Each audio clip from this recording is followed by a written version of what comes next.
Hello, everybody. Welcome. We just started the meeting a little earlier while people join the webinar. So we'll just hang tight for a couple of minutes.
Hello, everybody that has joined. We're just going to give it a couple more minutes and wait for a further few people to join, and then we can get started.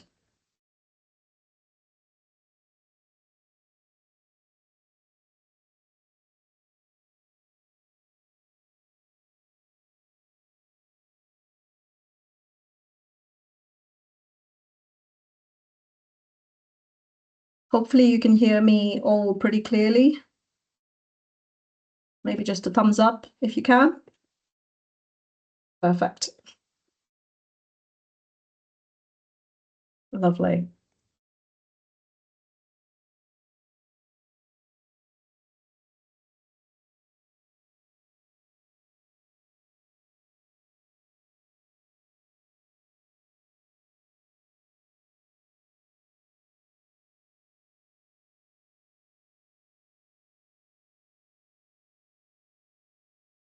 Should we get started? Because then people can join as and when they come on board. So I'm Amy, I'm the marketing manager, and I'm really excited for all of you guys to join our webinar today. This is hopefully going to be a very informative session, but also interesting. That's what Ed promised me. It's going to be interesting. So we'll take feedback on at the end of this. We'll go through the presentation as a whole, but we will also be recording this and transcribing it so that we can keep this and share this with future participants if they wanted to have access to it. If you have any questions while Ed's walking through the presentation, put them in the chat and I'll either provide you with the answer in the chat. If not, at the end, we can take a Q&A session and Ed and the team can answer any questions that you might have. So I'm going to hand over to Ed without further delay, and he's going to talk you through everything. I'm going to be off camera, but monitoring the chat. Thank you. Thank you, Amy. Welcome, everyone. Welcome to National Apprenticeship Week 2026, and welcome to Abingdon Whitney College. If you're not familiar with what we do or you've not been involved with us before, my name's Ed Collett. I'm the Commercial Director at the college. Excuse me. And I'm just going to be running through a few bits about apprenticeships generally, apprenticeships that we do at the college, how we work, and hopefully give you a little bit of a flavour about what they are, why they're a good thing to do, and how you can get involved if you're interested. So let's click on. So yeah, like I said, tell you a little bit about us as an organisation, how apprenticeships work, where you would find one if you're interested in doing an apprenticeship, what's the application process, and then, like Amy said, a little bit of time at the end for any questions you might have. So please do put those in the chat as you go through, anything that you want us to pick up on at the end. So Abingdon and Whitney College, despite the name, has four main campuses. So our biggest campus is at Abingdon. You can see at the top there. We've got a relatively new construction skills centre at Bicester, where we train our construction apprentices, and we also do full course professional adult training. We've got our Commonlees Farm campus, which is just 10 minutes north of Whitney.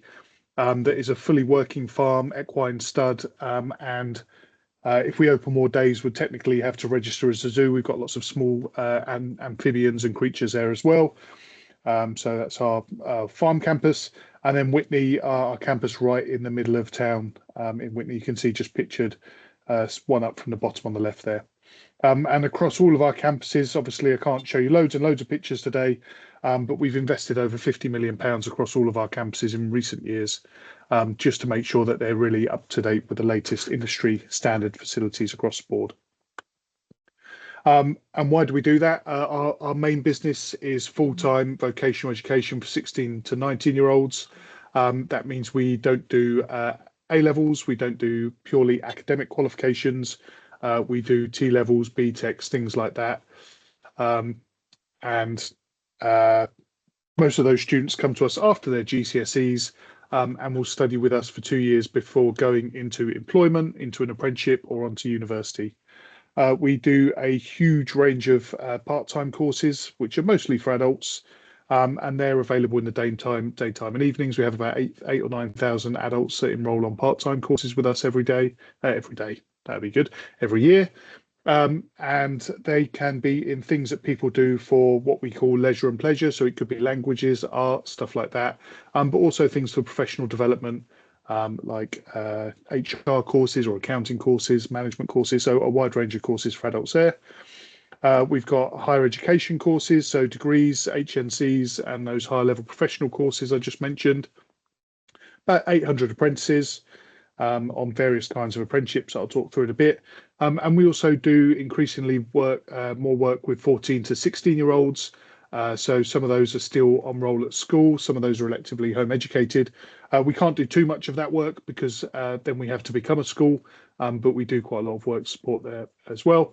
And across all of those different pathways, we do a huge amount of work to support students with SEND. So we've got specialist SEND provision, which is extremely high quality, was one of the areas that Ofsted rated outstanding, as well as apprenticeships. But we have lots of students with SEND that fill into all of those different course pathways as well.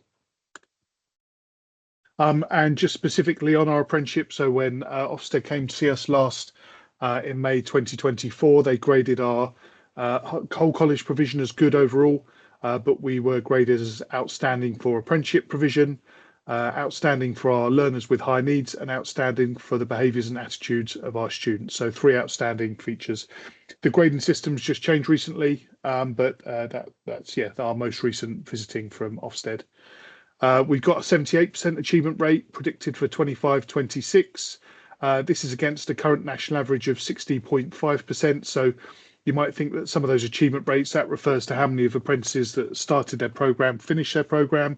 You might think that's a little bit low compared to full-time achievement rates we would normally expect to be in the 90s. But actually, that 78% puts us as one of the better performing providers in the country. And you can see there the national average is just tipping over 60% this year. We've got 859 apprentices on programme currently. 316 of those have been new enrolments since 1st of August this year. And we're officially Oxfordshire's largest and best performing apprenticeship training provider. And that's according to data taken from Vector in January of this year. So just a little bit to tell you, give you some confidence when we're talking to you about apprenticeships, we know a little bit of what we speak. These are some of the businesses that we work with that you might recognise. There's quite a wide range of different industries. We're a predominantly local provider, so these are almost all Oxfordshire-based companies with head office here and significant footprint here. So yeah, we work with lots of well-known brands. What this doesn't tell you, we've picked ones that you might recognise, but actually we work with all kinds of tiny companies, middle-sized companies, all across Oxfordshire. And probably the majority of our apprentices are with smaller companies where they might only have 1 or 2 apprentices. We've just picked these out as some of the larger companies that you might be familiar with that we also do work. So what is an apprenticeship? So an apprenticeship is a paid job when you earn while you learn, combining practical work experience with formal training. And the work experience takes place at work with an employer who signed up to do the training program, and then we deliver the training program. They're available in a wide range of industries, and we offer apprenticeships from level 2, which is academically equivalent to GCSE, right through to full degree level, which we would refer to as level 6. I'll come back to that in a bit. Apprentices are paid at least the minimum wage. So minimum apprenticeship wage is currently £7.55 an hour. It's going up to £8 an hour from April 2026. And that's now got parity of esteem with the minimum wage for 16 to 18-year-olds. Apprentices legally have to be paid that in the first year of their apprenticeship. But if someone's a little bit older, then in the second year, you have to be paid at least minimum wage for your age bracket. So if you're over the age of 21, in the first year, you could earn something like £8 an hour. In the second and third year, it could be more like £12 or £13 an hour. However, employers often pay much more than that. And we have some apprentices where they would be earning, well into sort of late teens, early £20,000 a year in the first year of their programme. University of Oxford in particular signed up to the Oxford Living Wage. So their apprentices earn probably in the middle 20,000s in the first year of their apprenticeship. Apprentices all have full-time jobs and typically attend college once a week, although there are different kinds of delivery models. We do deliver some block release. We do deliver some programs that are more in the workplace, but typically we offer day release programs where apprentices come to college 1 day a week, work the other 4 days a week. Government training costs, are covered by the government or by the employer, and they're paid for through the apprenticeship levy or directly by the government. So apprentices shouldn't have to contribute to the cost of their apprenticeship at all. And all apprentices are working towards and receive industry recognised qualifications. So in terms of what makes a good apprenticeship, we believe that you have to have 3 parts to that, and everyone has to know what their job is and do that, play their part in the game, I guess. So apprentices need to be employed in a relevant role, complete their college work, record their planned training to make sure that they're getting enough hours. They have to be able to get to college and get to work. That is one of our bigger challenges, if I'm honest with you. Sometimes where the job is and where the apprentice lives and getting to college, sometimes rural transport links in Oxfordshire aren't always the best. So we always mention about that because it's something we don't take for granted. And we need apprentices to engage positively with all elements of their training. So people might not love English and maths. We understand that. You might not have had a brilliant time at school. But we, if that's an essential part of your apprenticeship program, we need to come and treat that as seriously as your vocational based training as well. From the employer's point of view, they need to offer a formal contract of employment. So apprentices have the same rights and responsibilities as any other member of staff. They work with us to make sure that the apprentice can come to college for their training. They help to design that training plan where the apprentice has to record that training that I just mentioned. They pay the apprentice a lawful salary or a lawful wage, and that's for their time in college and for their time at work. They commit to be a big part of that training the apprentice plan. So that training plan isn't just what we'll do with them at college, it's what the employer will do at work as well. And we need them to maintain that positive working relationship with us as a training provider as well. And then finally, for our part, we design the training plan in partnership with the apprentice, take into account what they might or might not know at the start of the programme with the employer as well. We organise all the training at college, record all the formal qualifications, make sure that people are registered and working towards achieving those. We play a really important pastoral role So we make sure that actually, if there's things that are going on outside of work or outside of college that are proving to be a challenge for apprentices, that we're supporting them with that to make sure they've got the best chance of success. And sorry. Um, and we manage a relationship with the employer, look after any English and maths that's needed, and then make all the arrangements that you need for your endpoint assessment. And I'll come back to that. Don't forget endpoint assessment. So I mentioned levels briefly a minute ago. So apprenticeships are available in intermediate, advanced, and then higher and degree options. And you can see there how they relate to what you might hear some people refer to as level 2, being similar to GCSEs, GCSE academic standard. Level 3, advanced apprenticeship, A level, T level, BTEC. Anyone who's seen the news recently, the government had announced V levels as a new vocational qualification coming through as well. The V almost certainly stands for vocational, and we're yet to see how they fit in terms of all the detail, but watch this space, they'll be coming through as well. And then levels 4, 5 and 6, so that's first year, second year and third year of degree. So a full degree would be a level 6, but we have higher apprenticeships available at level 4 and level 5 as well. The slight difference with an apprenticeship is whilst typically in an academic environment, you would progress GCSE A-level degree and on into work or onto a master's or up from there. For an apprenticeship, you could go from, we've had people that have done their A-levels or have done a degree, and then they might start on an intermediate apprenticeship. And the reason for that is because the level of the apprenticeship also relates to the level of responsibility in the job role. So you might have done a degree in something interesting like theology or music, but if you want to then come and do a horticulture apprenticeship and learn how to be a gardener, you don't know anything about that, so it makes sense to start on an intermediate apprenticeship. You might have done your A-levels and you've done maths and economics and loads of clever stuff, but if you're looking at an accounting apprenticeship, because you would start in an entry-level role with an accounting firm, and if you haven't studied accounting before, it makes sense to start at the beginning. You might start on an intermediate apprenticeship, even though you've already got your A-levels. Conversely, we do have some students that go from A-level or BTEC, T-level, so that level 3 standard, who go straight into a higher or degree apprenticeship as appropriate for there. So I suppose what the point I'm making is it's not quite as linear as non-work-based education can be. It has to link to the level of responsibility in the job role and what you can do in the job role, as well as your academic starting point. How do we know which standards we can offer, or who tells us what they are? So really they come from the government through their organisation called Skills England, that was until recently the Institute for Apprenticeships and Technical Education. So Skills England have currently got 680 apprenticeships approved for delivery, of which we deliver about 30. And you see they're in quite a wide range of different occupations. Right at the top there, the ever popular abattoir worker. We haven't had much interest in that personally, but yeah, there's abattoir worker through to lots that you would do in Ministry of Defence, digital, engineering, construction, early years, health and social care. So there's huge numbers of standards. And if you're interested to see what's available, I'd encourage you to go and have a little look on the Skills England website, see what you can find. In terms of what we offer, these are the standards that we have available at the minute. Excuse me. So you can see quite a wide range there, but again, only about 30 out of those 680 standards are available to deliver.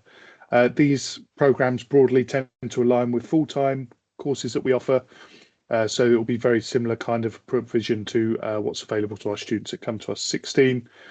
And again, mix of different delivery models here in terms of how much people come to college otherwise or don't. In terms of how we take that, so we get the apprenticeship standards from the government, and then we have to decide how we're going to deliver those. So we come up with different delivery models for each of the apprenticeship standards. So behind each of those titles will be something that looks like this, that gives you an idea of how long the apprenticeship training will be, how long the endpoint assessment will be, what that delivery model is. So they always start from us with work-based training with your employer. We only work with employers that are committed to training their apprentices. and are willing to put the time and effort on their side into that. We then talk about usually a day release program. So it will say day release during term time, 1 day a week for 2 years. There'll often also be some on-site assessment visits. So you'll see there's 5 on-site assessment visits per year there. And then English and maths is built in as required. So for some programs, we have English and maths as an entry criteria. Other programs, it's not. If you don't have formal qualifications in that area, we would still work with you, but what we would need to do is build in English and maths as appropriate for that level of the program. So for those, we would look at 7 days at college for each subject if required. And then currently the guidance is that off-the-job training, so the training that you get as an apprentice that isn't just doing the job, should equate to about 6 hours a week of an apprentice's time at work. That doesn't have to be linear. It could be that there's big chunks of training at the start when you're new, and as you get more experience and you learn how to do the job, you spend less time in training and more time doing the job. But we need to work out a calculation based on how long the apprenticeship is and how many hours of training you get to make sure that people are getting enough training to be competent in the role. For this property maintenance operative apprenticeship, you see that the qualifications included are only the English and maths if you need it, and the apprenticeship standard itself. And then for the endpoint assessment, which I'll talk in a bit more detail in a minute, there's a knowledge test, a practical assessment, and a professional discussion based on portfolio of evidence. So that's the element you would need to complete in order to be awarded your level 2 property maintenance operative apprenticeship. Now, a slightly different example of a delivery model is our level 6 chartered manager degree apprenticeship. So you can see it's a slightly longer program. It includes a full degree that we deliver in partnership with Oxford Brookes University, and has slightly longer amount of time for the endpoint assessment period. You'll see this one relies on people coming to college again, but we don't do assessment in the workplace in the same way that we do for the property maintenance operative. For this, if you couldn't demonstrate that you had already achieved English and maths passes at GCSE or equivalent, you would need to study towards level 2 functional skills in English and maths. And in the qualifications included section, you can see that there's the BA Hons business management practice. So that's the degree that we deliver in partnership with Brookes, as well as the level 6 chartered manager degree apprenticeship. So with this, you would actually get an Oxford Brookes University degree certificate. You would go to an Oxford Brookes University graduation ceremony, but you would also complete that endpoint assessment, which is a portfolio-based interview and a project presentation that would give you your overall grade for the apprenticeship. So for this, you would get your normal degree classification, first, 2-1, 2-2, whatever that was, and you would get your grade for your apprenticeship, which would be distinction, merit, pass, that kind of grading. So some, but not all standards have different qualifications built into those. Others, like our early years, actually have a number of qualifications. So there might be a diploma and paediatric first aid and various other bits built in. It differs standard to standard. And what the standards are telling us is basically a set of what we call KSBs. And that's knowledge, which is your theory side of it, what you need to be able to know to do the job. So these are taken from the Chartered Manager degree apprenticeship, actually. So you see there's things like relevant regulation and policies, business fundamentals. So there's a kind of knowledge. Then there's skills, which is how you put your knowledge into practice and what you can do in the workplace. And then there's behaviors, which is about how you go about it. How do you present yourself? What are your personal qualities? Are you adaptable? Do you take responsibility for stuff? So KSBs, there's quite a lot of those in a lot of the standards, and that's what we're looking to demonstrate as we work towards that endpoint assessment. That's the things that we'll be teaching you, and we'll be looking for your employer to teach you at work. And these will all be slightly different. If we had 10 chartered manager degree apprenticeships with 10 different companies, they will have slightly different policies, slightly different processes, slightly different business methodology. So it's adapted to each different business that the apprentice works in. And all of that is working towards your endpoint assessment. The reason I've put endpoint in brackets is that terminology is slowly changing as the government's reviewing apprenticeships. So some of the new standards will just refer to assessment that takes place at the end of the apprenticeship rather than specifically endpoint assessment. So you could see those two phrases interchangeable as we go forward. And you'll see here, this is from the Business Administrator Apprenticeship Standard. So the endpoint assessment elements are a knowledge test, which you do online. You get approximately 60 minutes to do that. You would do a presentation based on a project or a business improvement that you've made, and you would probably present for 10 to 15 minutes and then have 15 minutes from questions and answers from the panel. And then you would have an interview based on your portfolio of evidence. And your portfolio of evidence would contain work product, assignments, pictures, evidence, PowerPoint slides from your project that demonstrate how you've met the knowledge, skills, and behaviours outlined in the apprenticeship standard. And then an independent third-party assessor would come and make a judgment against you on that.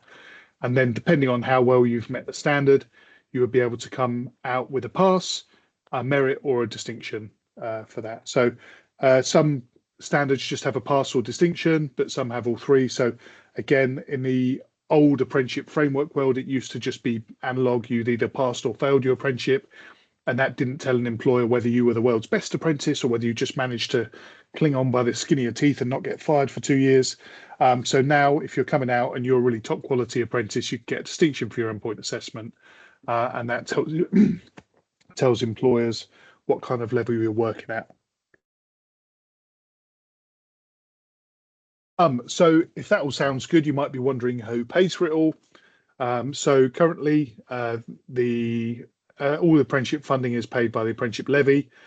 So large employers who have a payroll of £3 million a year or more will put 0.5% of that payroll into a digital levy account, which they can currently only use to pay for apprenticeship training. So there's no cost to apprentices for training. And in fact, you shouldn't have to contribute to the cost of your PPE. You shouldn't have to buy books. You shouldn't have to pay for resits. So one of the key tenets of an apprenticeship training program is you, the apprentice, doesn't contribute towards the cost of your training. That payroll bill, that 0.5%, is collected monthly via information the government already knows about what employers pay their staff, and is put into that digital apprenticeship account. It can currently only be used for apprenticeship training and assessment, and that could be taking on new apprentices, so what we would call sort of school leaver or younger apprentices that are coming straight out of school, perhaps into their first role. But it can also be used for upskilling existing staff through apprenticeship training as well. So there might be parents on this call or guardians who are thinking that they're too old to do an apprenticeship, but actually we've had apprentices that are in their 40s or 50s. Probably half of our apprentices are over the age of 25. So there is apprenticeship training, apprenticeship funding available for older people to undertake apprenticeship training as well. So if the content sounds good and the way it gets paid for sounds good, how do you find one? Well, of course, I would say this, but the best place to start is our website. And there's information about the apprenticeship standards that we offer, how they work, a little bit more detail about the specific apprenticeship programs. So that's that link at the top there. We'll share these slides afterwards so you can get all the links to the information. But there's also our current apprenticeship vacancies. And because, as I mentioned earlier, an apprenticeship is a proper job, there's lots of companies that we recruit on behalf of, and then we manage that recruitment. We support the applicants through the recruitment process and push them into that role with the employer. So if you want to see our current vacancies, you can click on that second link and it will take you to the page that looks like what you can see on the right there. I would just caveat it, it's a little bit of a quiet time of year in terms of recruiting for apprentices. The busiest time is as we go into the summer and in September in time for next year. But there are still some vacancies on there, and that can give you an idea of what those roles look like. The best place to find all apprenticeships, not all of which are delivered by Abingdon Whitley College, but would be with other providers as well, would be the Find an Apprenticeship service. So gov.uk page, if you just Google Find an Apprenticeship, it'll bring that up. It looks a little bit like taxing your car, but it's really helpful. It lets you see where and when, where and what apprenticeships are available. And then all of the apprenticeships are in a standardized format. So as you can see on the right of the screen there, that give you the kind of details about the pay, the working hours, the training available, a little bit about the employer, where it might go to in the future. So they're all fairly standardized apprenticeships. So if something's on here, you know it should be with a proper provider that hopefully has gone out and done a decent check on that company before they've advertised their role. In terms of the application process, so lots of people come to us through those roles that we advertise, but it's not actually uncommon that apprentices have found their own employer. So it's slightly different sector to sector, but quite common in things like motor vehicle or engineering, that people will approach a local company and ask about doing some work experience or ask about doing an apprenticeship. And particularly for things like motor vehicle, people might go and help out on a Saturday, and then over time they decide that they like it and they want to work there. And so some employers and some apprentices will come to us directly and say they've already found their own apprenticeship and can we go and check it out from there. So whether you go through the recruitment process with us or whether you found your own apprenticeship, the first place to start is the interview with our recruitment team. We then carry out some online English and maths assessments and a written assessment just to get a good feel for your starting point at the beginning of the apprenticeship and see if we need to offer you any support in those areas. We'll work with you to support you through the interview and recruitment process. And then we'll manage your full induction to college and the apprenticeship program. So most apprentices will have an induction in the workplace with their employer and with their training coordinator who supports them through the program, as well as having an induction when they come to college and start their course with us on their day release program or otherwise. If you look at our vacancies page and you can't currently see something that is of interest, you can also express your interest, apply directly to us through our talent pool. So that if you apply through there, we'll ask you to fill in a little bit of a form, and then we'll keep in regular touch with you about all our latest apprenticeship vacancies that are relevant to your interests. There's also some support around tips and how to submit your good application, how to interview, how to job hunt, all those kind of things. So there's support available on the website through that as well. And our recruitment team that you can see pictured bottom right there are there to work with you, to support you through that process. And then just in the interests of fairness, we're not the only source of information about apprenticeships. There are some ones that look a little bit more broadly. So Amazing Apprenticeships is a good resource. They do lots of resources for teachers that you might have engaged with at school. So there's lots of information there for employers and students to go and find out more. And they're an impartial third party, really, really good source of information about apprenticeships. There's the apprenticeships.gov.uk. So that's the government's official page about apprenticeships. And again, there's separate sections there for apprentices and employers. And then finally, more close to home, we've got Enterprise Oxfordshire Skills. And they will have done lots of work to, if you're at school currently, they would have done lots of work to support your careers team. They put on events, careers events like the Kassam Stadium, things like that. But they've also got lots of information and they've got skills advisors who can talk to you about apprenticeships as well. So just to kind of summarize the benefits of doing an apprenticeship, you get paid for all the hours that you spend in training. Your training takes place during your normal working week, so you shouldn't be spending lots and lots of time in your evenings and weekends doing work. Apprenticeship wages are increasingly competitive. In some sectors, not all, but there's many where people are paying above the minimum wage. You get to gain formal nationally accredited industry recognised qualifications. You develop targeted skills and knowledge. So all of our apprentices have an individual learning plan that takes into account what you know, what you don't know, what you're going to get the most out of. And we pride ourselves on offering really structured support. So from your tutor at college, your assessor coach, who's a vocational specialist that will come out and work on your portfolio, and then our training coordinator who will come out and look after that pastoral role, look after the relationship with the employer, make sure you've got everything that you need to be a success. So if you'd like to find out more, the second best thing you could do, the first best thing you could do would be put a question in for the Q&A. The next best thing you could do would be to come to one of our open days. So the good news is we've got an open day in Abingdon Wednesday this week, where we've got lots of activities going on, and you can come and talk to the apprenticeship team. We'll have some of the staff there that deliver to our apprenticeship program as well. If you can't make that, we've got Whitney in February, and then we've got our Bicester Construction Skills Centre on the 4th of March, and our Commonleys Farm open day on the 18th of March. So there's lots of opportunities to come and see all our different sites and the whole range of provision that we offer. And if you can't make those, then Abingdon, Whitney and Bicester, we've got open days in June as well. And Commonleys Farm, although we don't have another open day, we do have bank holiday weekends. We've got lambing. There's lots of other opportunities to come and see what we do at Commonleys. We just can't open too many days because otherwise we do have to get a zoo license, which is a bit of a nuisance. So yeah, come and see us at one of our open days. I'll leave that there for a second. You can scan the QR code and it will take you to our events page. And then final note on this, you'll see at the bottom in the middle there, we're talking about our taster week. So there's a chance if you're not sure what you want to do or you want to come and try out a bunch of different stuff, all of our curriculum areas will be putting on taster sessions so you can come and experience an example lesson in motor vehicle or performing arts or construction, and see which one might be best suited to you and what you're interested in. So the open day is a good chance to come and have a look around and ask questions. And then if you still can't decide after that, come along to some of our Taster Week sessions and you can get a little bit of a better idea from there. So thank you. That's the end of the slides. And I'll just bring Amy back in and stop sharing to see if we've got any questions. We've got a few questions, so I'll go through them. First one is, do apprenticeships qualify for a student visa? No, not currently. So one of the requirements is that people have the right to work in the UK.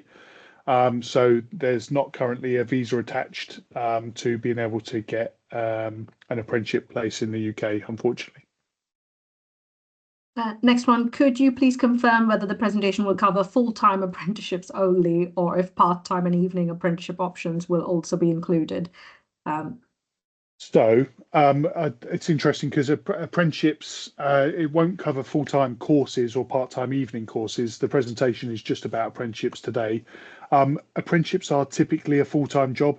So most employers are looking to employ someone for 40 hours a week. And as part of that 40 hours a week, as an example, you'll spend a day at college. Very occasionally, we do get apprentices that study in the evening and then their employer gives them a day back in lieu. But most apprentices will be on a day release basis on a full-time job. The only area where we regularly have people that are working a little bit less than full-time is in things like schools or in earlier settings where it might be a term time only contract, and you might have a slightly shorter working week because they only do sort of 8:30 till 3:30 or whenever the students are in. Do apprenticeships award UCAS points? Some do, but not as many as a full-time course at college would or a set of A levels would. So some of them do have a nominal amount, but it's not as much as 3 A levels or not as much as a BTEC. They have brought that into UCAS now. However, for things like our Chartered Manager Degree Apprentice, you don't need to have UCAS points to access that program as an apprentice. So actually, we have students that, as long as they've got one pass at A level or a level 3 equivalent program or a level 3 apprenticeship, we would take on to our apprenticeship degree program. What was I going to say? I lost my train of thought there. And some of our higher level things, so our level 4 or level 5 provision, you don't need UCAS points for either. And then a subsequent question from Ruth. Can A levels and apprenticeships happen in parallel? So can you do both, or do you have to do one or the other? No, you do have to pick one or the other. So because the funding comes from you being employed full time, it would typically be impractical to study A levels alongside an apprenticeship. So it is a kind of either or option. There's nothing to stop you doing A levels and then coming and doing an apprenticeship after your A levels. We have lots of people that do that feel that they're not quite ready for the world of work at 16 when they've done their GCSEs. So students would come and spend a couple of years at college or do sixth form and get their A levels there and then come and do an apprenticeship afterwards. But it's not the kind of thing you can do side by side. It wouldn't be enough hours in a day, frankly. I think those are all the questions, unless anybody else had any other questions that you needed Ed to answer.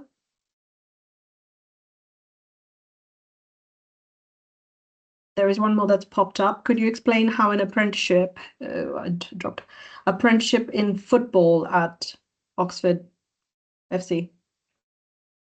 So our OUF, if you're referring to our OUFC, Oxford United Football advanced football program that isn't actually an apprenticeship.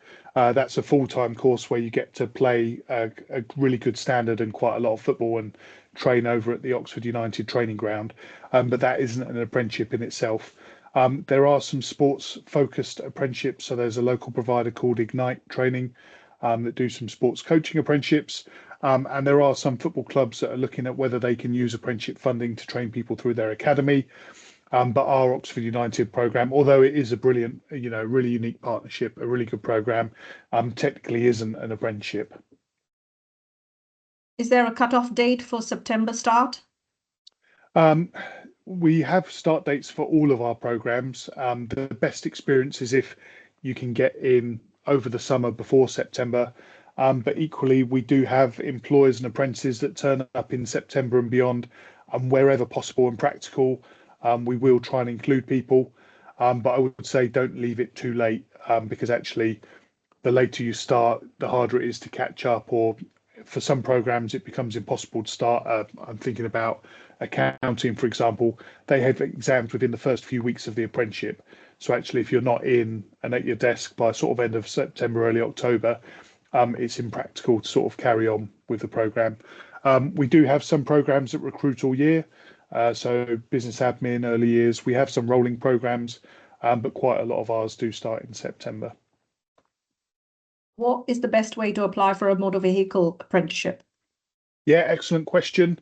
I would say, in our experience, the best thing you could do would be to approach garages directly. So depending on where you live, it's looking at what local garages there are, going in, getting your covering letter and a CV together, saying that you'd like to come in and do some work on a Saturday morning, or could you do some work experience?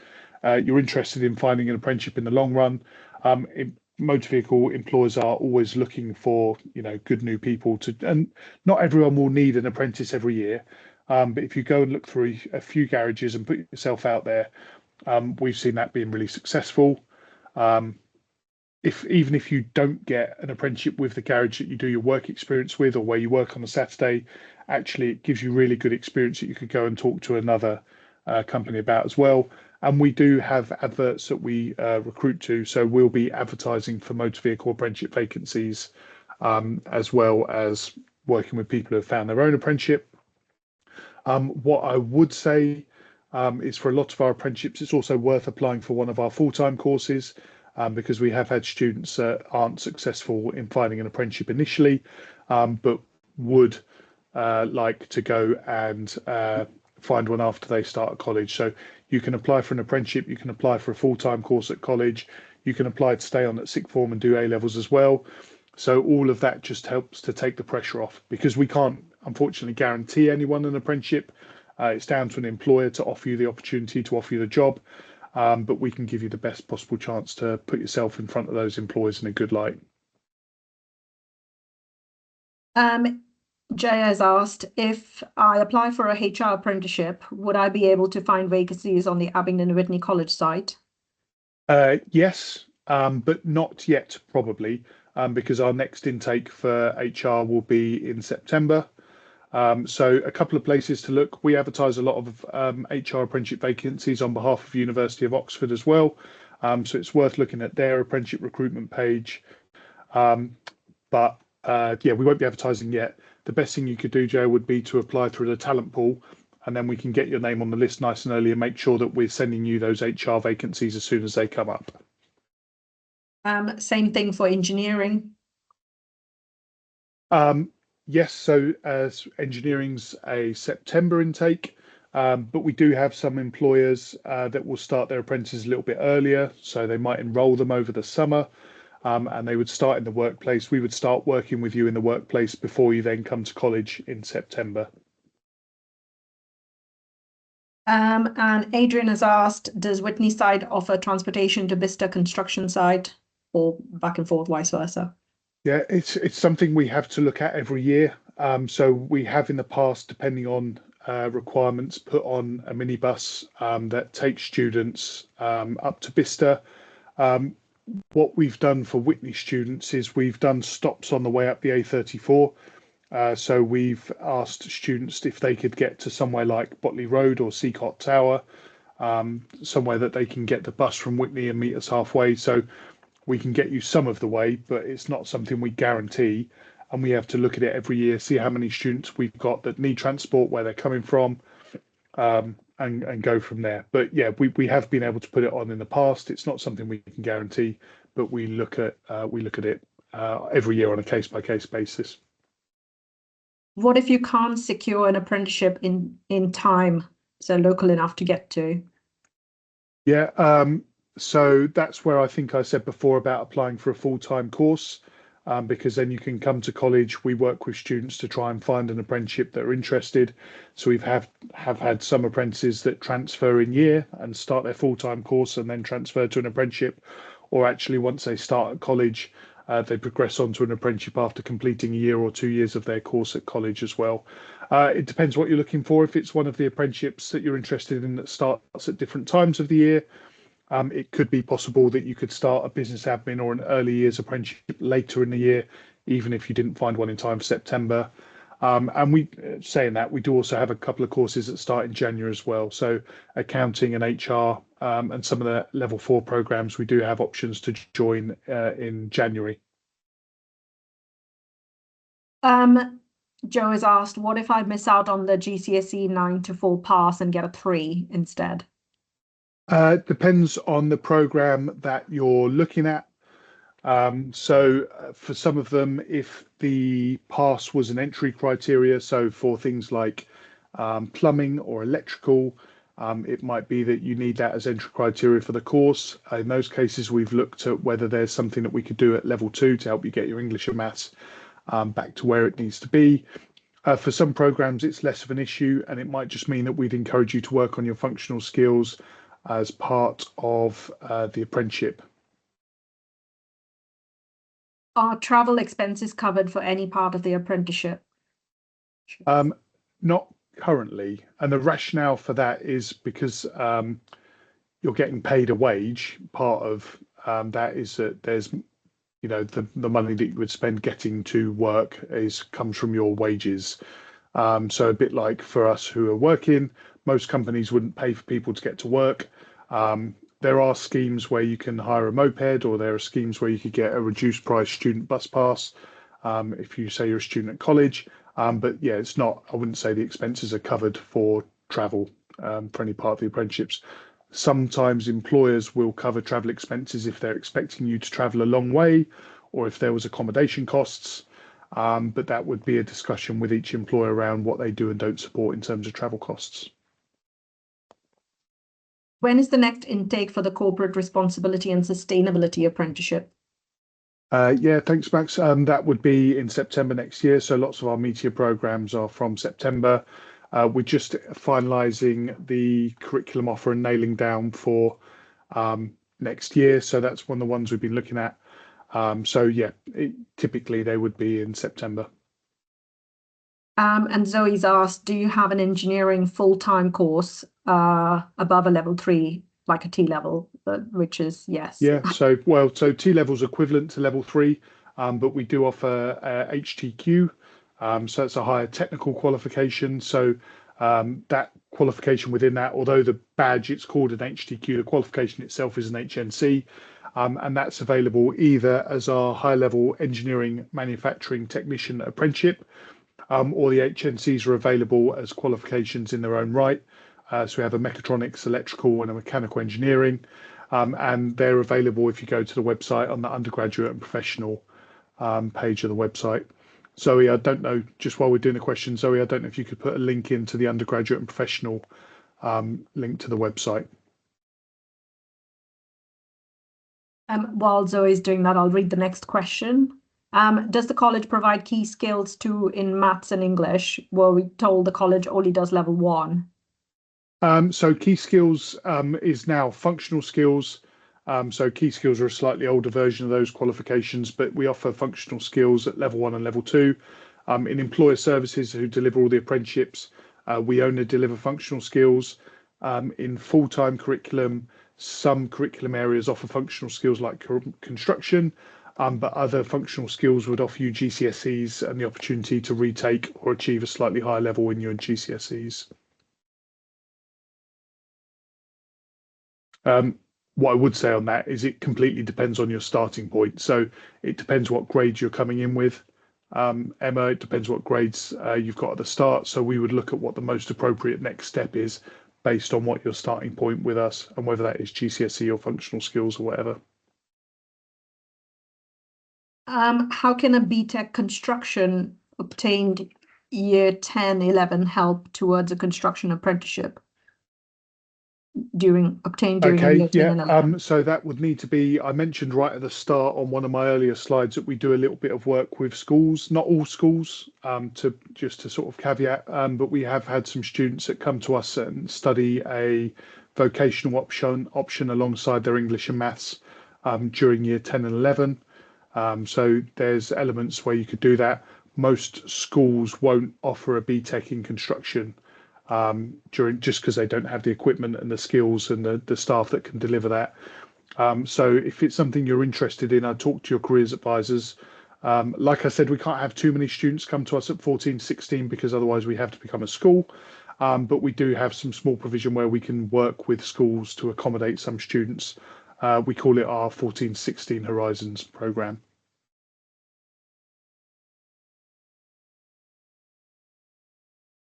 We've come to the end of the questions that were in the chat. Are there any more?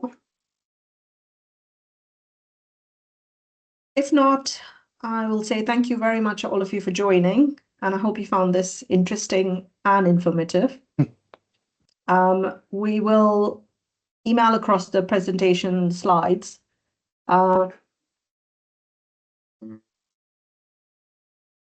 There's a follow-up question about the BTEC. So, Aidan, the question was from someone who has a BTEC. So I think it's just saying if somebody has a BTEC Okay. year 10 and 11, how do they move on to a construction apprenticeship? Okay, so then it's similar to the sort of motor vehicle answer, really. You can either find, so again, construction's another area where it's quite common that students would find their own apprenticeship with their own employer, a local company, in which case then we would look at, with every apprentice, what they've studied previously, what skills they've got, what they know, and we would do something we call a recognition of prior learning process. And depending on what you've studied and to what level and what skills there are, we would then adjust the program accordingly to make sure that we weren't covering ground that you'd already done as part of your BTEC in construction previously. What I would say is something that would probably be looked on quite positively by employers because you're already showing interest in the sector that you want to go and work in. Lovely. Okay, I think that's all the questions that we've had. Thank you, everybody. We will obviously, like I said, email you the slides. We will pass on your details to the apprenticeship team as well to keep in touch with you. So if you do need their help and support for any of your applications, or if you've got employers on this call that want to get in touch with us and find out more, you can do so by contacting the apprenticeship team. But for now, thank you, Ed, for your valuable advice, and everybody else for joining. Thanks Take very care. much, guys. Have a Bye. good evening. Cheers.